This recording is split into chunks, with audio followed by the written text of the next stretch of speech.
नमस्कार, बहुत स्वागत है आप सभी का। मैं हूं आपके साथ सिरांधा शेखर। जोहार झारखंड देख रहे हैं आप। सबसे पहले आपको बताते हैं झारखंड में क्या है कोरोना को लेकर स्थिति। सबसे पहले हम आपको बताएं, झारखंड में 233 तक कोरोना मरीजों का आंकड़ा पहुंच चुका है। इनमें से सरायकेला और पूर्वी सिंहभूम में एक एक नया मामला कोरोना का सामने आया है। कोरोना पॉजिटिव मरीज पाए गए हैं। कोरोना पॉजिटिव मरीजों में 1/3 अब प्रवासी रह गए हैं। व्यावसायिक टैक्सी चलाने की अनुमति अब दे दी गई है सरकार की तरफ से। एनएच पर सामुदायिक किचन की शुरुआत की गई है ताकि लोगों को राहत मिल सके। जो बाहर से लोग आ रहे, खास तौर से प्रवासियों को घर जाने के लिए ट्रांसपोर्ट की सुविधा भी मुहैया कराई जा रही है। 1 जून से सरकारी स्कूल लेकिन अभी नहीं खुलेंगे, इस पर कोई फैसला भी नहीं लिया गया। स्थिति देखी जाएगी, उसके बाद फैसला होगा। उत्पाद विभाग के फैसले के बाद अब शराब की दुकानें भी खोली जाएंगी। शराब पर अतिरिक्त कर लगाएगी सरकार। अतिरिक्त कर लगाकर उसे बेचा जाएगा। इसके साथ ही अब तक 1 लाख से अधिक प्रवासी घर आ चुके हैं, ये आंकड़ा सामने आ रहा है। अब बात करते हैं हादसे की, जहां महाराष्ट्र के सोलापुर से झारखंड आ रही बस हादसे का शिकार हो गई। इस हादसे में 4 श्रमिकों की मौत हो गई, जबकि 15 मजदूर घायल हो गए। मृतकों में एक मजदूर पलामू का रहने वाला है, जबकि जिले के 7 से 8 लोग भी घायलों में शामिल हैं। सीएम हेमंत सोरेन ने घटना पर दुख जताते हुए महाराष्ट्र सरकार से घायलों को मदद पहुंचाने का आग्रह किया है। जानकारी के मुताबिक सोलापुर से महाराष्ट्र स्टेट ट्रांसपोर्ट की बस झारखंड के मजदूरों को लेकर आ रही थी। इसी दौरान यवतमाल में डंपर ने पीछे से बस को टक्कर मार दी और महाराष्ट्र के सोलापुर में बस हादसे में मृत पलामू के अनुज पासवान के घर मातम पसरा हुआ है। इधर जिला प्रशासन की टीम पाटन प्रखंड के करर कला गांव में पहुंची, जहां यहां पर जाकर उन्होंने घटना की जानकारी ली। वहीं मृतक के शव को पलामू लाने के लिए प्रशासनिक स्तर पर पहल की जा रही है। अनुज के साथ बाहर कमाने गए अन्य 4 लोग भी उस बस में सवार थे, जो गंभीर रूप से घायल हो गए हैं। फिलहाल सभी का सोलापुर में इलाज चल रहा है। इधर प्रशासन की ओर से मृतक के परिजनों को 20,000 की तात्कालिक सहायता दी गई है। और घर वापसी कर रहे प्रवासी मजदूरों पर कोरोना के साथ साथ सड़क हादसे का भी खतरा मंडरा रहा है। लेकिन इनकी सुरक्षित वापसी कैसे हो, इस पर उपाय ढूंढने के बजाय राजनीति अपना फायदा देखने में जुटी हुई है।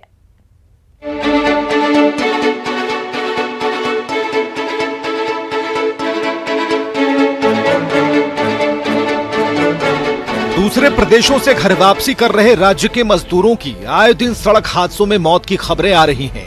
पहले यूपी के औरैया में 11 लोगों की हादसे में मौत हो गई और अब ताजा मामले में महाराष्ट्र के सोलापुर से झारखंड आ रही बस दुर्घटनाग्रस्त हो गई। 4 श्रमिकों की जान चली गई। कोरोना से ज्यादा सड़क हादसों में हो रही मजदूरों की मौत पर प्रदेश में राजनीति गर्म है। बीजेपी ने इसके लिए सीधे मुख्यमंत्री को दोषी ठहराया और सिर्फ ट्विटर और मीडिया में राजनीति करने का आरोप लगाया। थोड़ा सा मध्य प्रदेश के मुख्यमंत्री सम्मानीय शिवराज सिंह चौहान से सीख लेना चाहिए। उनके प्रदेश के भी मजदूर, प्रवासी मजदूर दूसरे राज्य में इसी प्रकार की घटना घटी तो उन्होंने हेलीकॉप्टर से, जहाज से उन लोगों को, उनके शवों को लाने का काम किया। अब मजदूरों के बारे में जैसे बातें बड़े बड़े करती है कि भाई हेलीकॉप्टर से हम लाएंगे सरकार। भाई केंद्र सरकार ने, रेल मंत्री ने बार बार आग्रह कर रहे हैं कि भाई हम ट्रेन देने को तैयार हैं कि इजाज़त है, लेकिन सरकार इजाज़त ही नहीं दे रही है। दरअसल यूपी के औरैया से जिस तरह मजदूरों का शव झारखंड भेजा गया, उसकी संवेदनहीनता पर चौतरफा सवाल उठाए गए। खुद मुख्यमंत्री ने ट्वीट कर हैरानी जताई और साथ ही मारे गए मजदूर के एक परिजन ने भी ट्वीट कर जानकारी दी कि शव के बगल में ही दूसरे मजदूर भी सोने को मजबूर हैं। पूरे मामले पर जेएमएम ने भी पलटवार किया है। जिस तरह से उनके मृत शरीर को ट्रकों में लाद कर बोरों की तरह राज्य के सीमा पर भेजने का काम किया है, हमको लगता है कि यूपी सरकार अपनी संवेदनहीनता का परिचय दी है। आपने देखा होगा कि किस तरह से राज्य की सीमा में आने के बाद उन मजदूरों का सम्मान हुआ, उन मजदूरों के शवों को उनके घर तक पहुंचाने का काम राज्य सरकार ने सम्मान के साथ किया। दरअसल बड़ी संख्या में प्रवासी मजदूर पैदल, साइकिल या फिर जुगाड़ वाहनों पर भेड़ बकरियों की तरह लदकर घर पहुंचने की कोशिश में हैं, जिस वजह से आए दिन हादसों की खबर आती रहती है। लेकिन जनता का सवाल अब भी वही खड़ा है कि मजदूरों की सुरक्षित घर वापसी के बजाय उनकी लाश पर ज्यादा राजनीति क्यों हो रही है। उपेंद्र, न्यूज़ 18, रांची।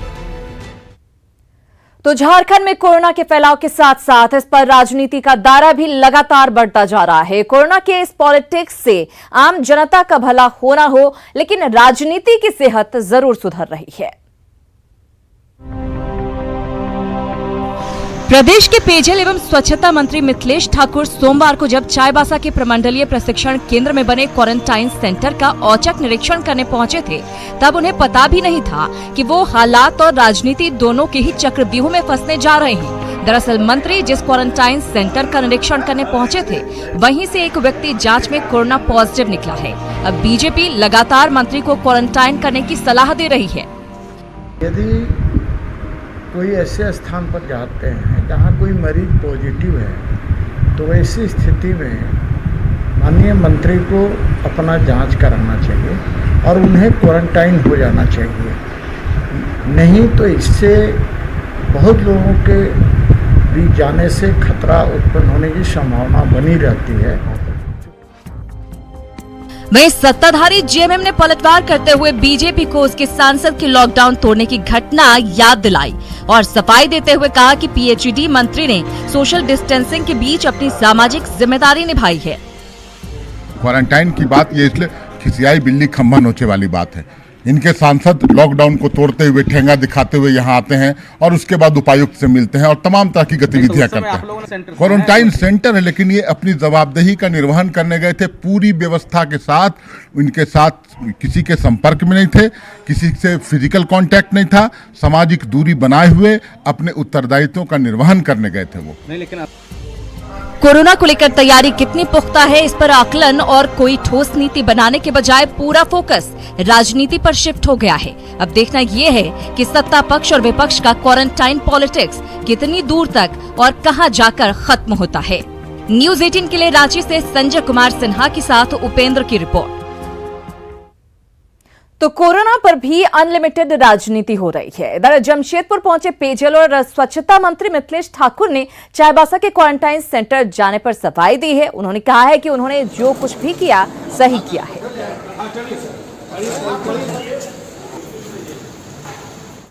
हमें पहले ही बता दिया गया था कि उस एरिया में नहीं जाना है। मैंने वैसे लोगों से बात की, वैसे लोगों को, वैसे स्थानों का निरीक्षण किया जहाँ किसी तरह का कोई ऐसा खतरा नहीं था। तो इसको बात को बतंगड़ बनाना और बहुत ज़्यादा अगर जानकारी तो जिले के उपायुक्त अच्छी जानकारी आपको। और इस बीच लॉकडाउन के बीच राज्य सरकार ने व्यावसायिक टैक्सी को चलाने की अनुमति दी है। राज्य सरकार के फैसले के बाद परिवहन विभाग ने दिशा निर्देश जारी किए हैं। इसके तहत केवल व्यावसायिक वाहनों की श्रेणी में निबंधित टैक्सियों को चलाने की अनुमति रहेगी। हालांकि उन्हें लॉकडाउन के नियमों का पालन करना होगा।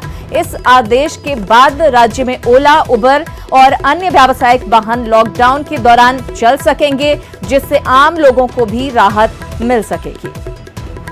राज्य सरकार द्वारा वो अंदर जिला में, अंदर राज्य में, झारखंड के अंदर में गाड़ी टैक्सी चलाने के लिए परमिशन दिया हुआ। उसका संबंध में क्या क्या उनका अनुपालन करना, उसका एक प्रेस रिलीज आज हुआ, आदेश भी जारी किया गया, आम सूचना भी निकला हुआ। उसका सब टैक्सी ड्राइवर भी हो, मालिक भी हो, यात्री भी हो, उसका पूरा तरफ से समझ के उसका अनुपालन करें, ताकि आपका सुरक्षा के लिए हम लोग बढ़िया से काम कर सकें। वो सरकार कितना भी अनुपालन का निर्देश देती है, उसका ऊपर तो नजर रखेगी उसमें क्या पालन करने के लिए, कहाँ पर फील्ड में उसका उपायुक्त का भी, एसपी साहब का भी, सबका भी निर्देश दिया हुआ इसका पालन करने के लिए, उस समय पर पालन हो। इसके साथ ही लॉकडाउन में कुछ शर्तों के साथ शराब की दुकानें खोलने की अनुमति भी दी गई है, लेकिन इन दुकानों से बिकने वाली शराब की बोतलों पर अतिरिक्त कर लगाया जाएगा। वित्त मंत्री रामेश्वर उरांव की माने तो सरकार शराब बिक्री पर लगाम लगाने के उद्देश्य से अतिरिक्त कर लगाने पर विचार कर रही है, जिससे महंगा होने पर लोग शराब कम खरीदेंगे और साथ ही राजस्व की प्राप्ति भी सरकार को हो सकेगी। रेस्ट्रिक्टिव प्राइस, टैक्स बढ़ा के रेस्ट्रिक्टिव प्राइस हम लोग करना चाहते हैं कि ज़्यादा दाम रहेगा तो लोग कम खरीदेंगे। इनका हमारा रेवेन्यू मेन मकसद नहीं है, मकसद है कि दुकानें चले, लोगों को दिक्कत नहीं हो। आखिर हमारा ये भी है साथ साथ कि रेवेन्यू भी बढ़े हमारा, है ना। तो ये भी है, इस गतिविधि को शुरू करना चाहते हैं, रेस्ट्रिक्टिव प्राइस रख रहे हैं, रहेगा तो उसमें कम लोग जाएंगे। इस मत के लोग हैं कि दाम थोड़ा बढ़ाया जाए। अब हम लोग दिल्ली सरकार जैसा 70-75% पर तो नहीं बढ़ाएंगे, लेकिन कुछ रहेगा ताकि रेस्ट्रिक्टिव प्राइस हो जाए, मूल्य जो हो जाए, लोगों को लगे नहीं भाई अभी थोड़ा रुक जाते हैं, बाद में खरीदेंगे हम, इस तरह का। वहीं झारखंड में 1 जून से सरकारी स्कूल खोलने के निर्णय पर ग्रहण लग गया है। लॉकडाउन 31 मई तक बढ़ने के बाद शिक्षा विभाग स्कूल खोलने के अपने फैसले पर फिर से विचार करने जा रहा है। राज्य शिक्षा परियोजना निदेशक की माने तो जिस तरह से राज्य में संक्रमण फैल रहा है उससे बच्चों को अलग रखना बेहद जरूरी है और तमाम स्थितियों की समीक्षा के बाद ही सरकार आगे कोई फैसला लेगी। हम लोग फिर से अपनी जो पुरानी योजना थी 1 जून से खोलने की, उस पर पुनर्समीक्षा करेंगे। पूरी तरीके से ये सोचकर रणनीति बनानी होगी, योजनाएं बनानी होगी कि स्कूल खुलने के बाद संक्रमण के मामले ना आए। स्कूलों में जो बेसिक प्रिंसिपल्स हैं कोविड-19 के खिलाफ लड़ने के, उन सबों का पालन सुनिश्चित हो सके। और विद्यालय खुलने से पहले एक विद्यालय के लिए डिटेल SOP और चेकलिस्ट हम लोग बनाने की तैयारी कर रहे हैं वर्ल्ड बैंक और यूनिसेफ के साथ। तो इन सब चीज़ों को ध्यान में रखकर और आने वाले समय में MHRD का क्या डायरेक्शन होता है या हमारे राज्य सरकार का क्या डायरेक्शन होता है, इन सबों को ध्यान में रखने के बाद ही कोई योजना हम लोग बनाएंगे। और कोरोना के कारण अपना सब कुछ छोड़कर खाली हाथ घर लौट रहे प्रवासियों की परेशानी का अंत नहीं है। भूखे प्यासे खाली जेब लिए अपने घर के लिए पैदल निकले इन प्रवासियों की परेशानी का समाधान करने के लिए झारखंड सरकार ने एक बड़ा कदम उठाया है, जिसके तहत हाईवे के हर 20 किलोमीटर पर सामुदायिक किचन खोलकर प्रवासी मजदूरों को खाना खिलाया जाएगा।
उतार दिया, बस चली गई उतार करके।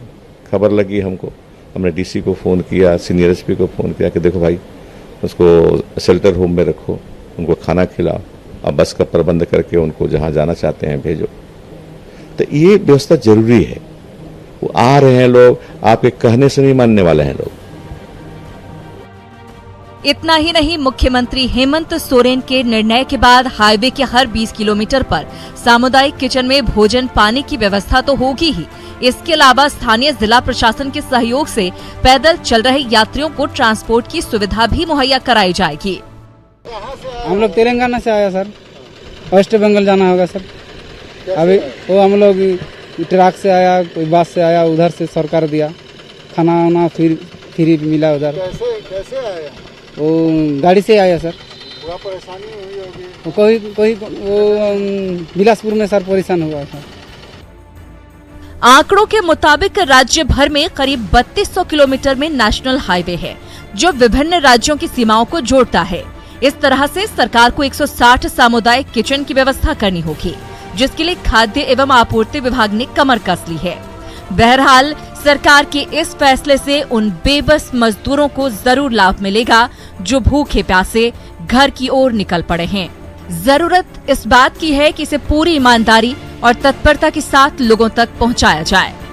न्यूज़ 18 के लिए रांची से भुवन किशोर झा की रिपोर्ट।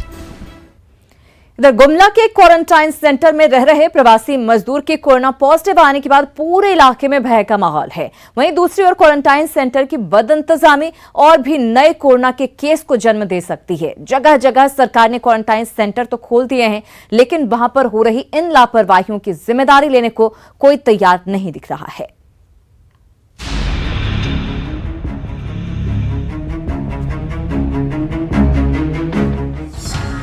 गुमला जिला जो कल तक कोरोना की चपेट से महफूज था, अब वहां भी कोरोना का एक केस मिल गया है। बीते 14 मई को बेंगलोर से 22 मजदूर वापस लौटे थे, जिनमें 8 को घाघरा, वहीं 6 मजदूरों को हालमाटी गांव के एक सरकारी स्कूल में क्वारंटीन किया गया। लेकिन स्थिति देखिए कि न तो स्कूल में शौचालय है और न ही पानी की व्यवस्था। ऐसे में मजदूर पानी और शौचालय के इस्तेमाल के लिए इधर उधर भटक रहे हैं। पर कोई व्यवस्था नहीं है शौचालय का। हम लोग यहाँ पर मजबूरी में रह रहे हैं और नहाने वहाने की व्यवस्था नहीं है, ना खाने का व्यवस्था है। हम लोग घर से मंगवा के खा रहे हैं, यहाँ पर मजबूरी में रह रहे हैं। शौचालय का भी सुविधा नहीं है, ना खाना नहीं मिलता है, ना नहाने के नहीं दे रहा है गांव वाला, ना पानी पीने भी नहीं दे रहा है। मजबूरी से रह रहे हैं इधर। और 6 आदमी को यहाँ रखा था, जिसमें एक आदमी को कोरोना हो गया। उसको आया रात में वीडियो और लेके चले गए। हम लोग को कुछ नहीं बोला। यहाँ कोई आदमी नहीं है सर। ब्लॉक प्रशासन से कोई आदमी नहीं है? नहीं। आप लोग सिर्फ 6 आदमी यहाँ रहते थे? हाँ 6। वहीं हालमाटी गांव में बने क्वारंटीन सेंटर की स्थिति भी कुछ जुदा नहीं है। यहाँ मिले पहले कोरोना पॉजिटिव मरीज के बाद ग्रामीणों में खौफ का माहौल है। ग्रामीणों का कहना है कि यहाँ मजदूरों को क्वारंटीन तो किया जा रहा है, लेकिन उनकी सुध लेने न तो वीडियो आते हैं और न ही पुलिस के पदाधिकारी। केंद्र में न पानी की सुविधा है, न शौचालय की। बंगलोर वाला पेशेंट को जब से यहाँ ला के रखा गया है, इसका कोई देख रेख नहीं हुआ है। और घर वाला इस खाना पीना का इसका कोई व्यवस्था नहीं है। घर वाला इसके लिए खाना पहुंचा दे रहा है, और एक ठो का पॉजिटिव पता चलने के बाद पुलिस प्रशासन आया, वीडियो और ले गए जाया गया रात में। फिर 5 गो यहाँ पड़ल है, इसका कोई देखभाल अभी तक। तो इस मामले में पूरा गांव अभी तक फैले कर डर है। और खाना पीना कर भी व्यवस्था नहीं रहा, तो ओकर फैमिली सब खाना पहुंचाए के लिए आवत रहा है। अब आप ही सोचिए, जिन क्वारंटीन सेंटर को कोरोना संक्रमण रोकने के लक्ष्य के लिए बनाया गया है, अगर वही कोरोना संक्रमण की वजह बन रही है तो इसकी जिम्मेदारी कौन लेगा? वही सवाल ये भी उठता है कि जिन सरकारी स्कूलों से शौचालय का और पानी की व्यवस्था न होने की खबरें सामने आ रही हैं, वहां बच्चे किन परिस्थितियों में पढ़ने को मजबूर होंगे? गुमला से सुशील की रिपोर्ट। कम से कम मूलभूत सुविधाएं उपलब्ध कराया जाना जरूरी है, ताकि कम से कम जी सकें ये लोग। चलिए खबरों में आगे बढ़ते हैं। इधर आज 100 प्रवासी मजदूरों का एक जत्था जम्मू से देवघर पहुंचा, और ये सभी दुमका और गोड्डा जिले के रहने वाले बताए जा रहे हैं। ये लोग 3-3 हजार रुपए भाड़ा देकर 2 बसों से देवघर पहुंचे। मजदूरों ने मीडिया के सामने अपना दर्द सुनाया और कहा कि इन्हें कहीं से कोई मदद नहीं मिली है।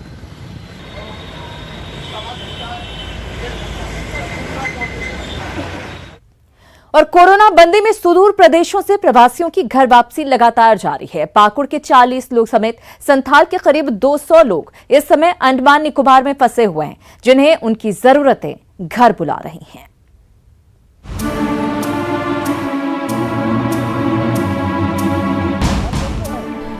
पाकुड़ के सोनाधनी और मुकरी पहाड़ के गांव में इन दिनों बेबसी और बेचैनी का माहौल है। दरअसल आदिम जनजाति पहाड़िया समुदाय के इन परिवारों के करीब 19 लोग अंडमान निकोबार में फंसे हैं। वहां रोजगार बंद होने के बाद पैसे आने भी बंद हो गए, लिहाजा पाकुड़ में परिवार चारों तरफ बिखरी जिम्मेदारियों के बीच परेशान हैं। अब महिलाएं और बच्चे प्रशासन से अंडमान से अपनों को वापस बुलाने की गुहार लगा रहे हैं। मेरा पिताजी को सरकार लाइए, मेरा पिताजी अंडमान में फंसा हुआ है, लाइए मेरा पिताजी को। दिक्कत है, बाल बच्चा भी है, 4 बच्चा, 1 बच्ची चाहे 3 बच्चा। वो लोग को जो खाने पीने वाला लाता है गाड़ी से, उठो कर दो बा। बेटा लोग पूरा रो रहे। मतलब डर है कि आएगा कि नहीं आएगा। ऐसे सरकार से तो मतलब लाते हैं सुनते हैं, लेकिन अभी तक तो आया नहीं है। ये लोग का कुछ अता पता नहीं है। आधार कार्ड और पासबुक जो फंसा हुआ ना, उन लोग के लिए पैसा मिलने के लिए मतलब आधार कार्ड सब ऑनलाइन करवाया कोई कोई। पाकुड़ जिले से कुल 40 लोग समेत पूरे संथाल से करीब 200 कामगार अंडमान निकोबार में फंसे हुए हैं। कोरोना बंदी में पुरुष सदस्यों की आमदनी खत्म होने और उनके बाहर फंसे होने से परिवार के सामने रोजी रोटी की समस्या खड़ी हो गई है। रांची के कमांडर से बात हो रही है और वहाँ अगर उतारने देगा तो हम लोग मजदूर को तुरंत भिजवा देंगे। इसमें कितने की संख्या में है? 200 की संख्या में। अंडमान निकोबार से घर पहुंचने का रास्ता बिना हवाई सफर के संभव नहीं है, लिहाजा परिजनों की अब अंतिम उम्मीद प्रशासन से ही बंधी है। बच्चे आस लगाए बैठे हैं कि पापा के आने से ही अब मनपसंद भोजन उन्हें खाने को मिल सकेगा। बहरहाल इस पहाड़िया गांव में अंडमान से अपनों के आने का बेसब्री से इंतजार है। न्यूज़ 18 के लिए पाकुड़ से कुंदन कुमार की रिपोर्ट। कुछ और खबरों की बात करते हैं। देवघर आईसीआईसीआई बैंक फ्रॉड मामले में देवघर पुलिस को एक बड़ी सफलता हाथ लगी है। 1 करोड़ से अधिक के साइबर फ्रॉड मामले में पुलिस ने 4 और साइबर ठगों को गिरफ्तार कर लिया है। इस मामले में अब तक 8 साइबर ठग पुलिस के हत्थे पहले ही चढ़ चुके हैं। पुलिस ने इनके पास से 60,000 नकद, 80 सिम कार्ड, 46 एटीएम कार्ड समेत कई सामान बरामद किए हैं।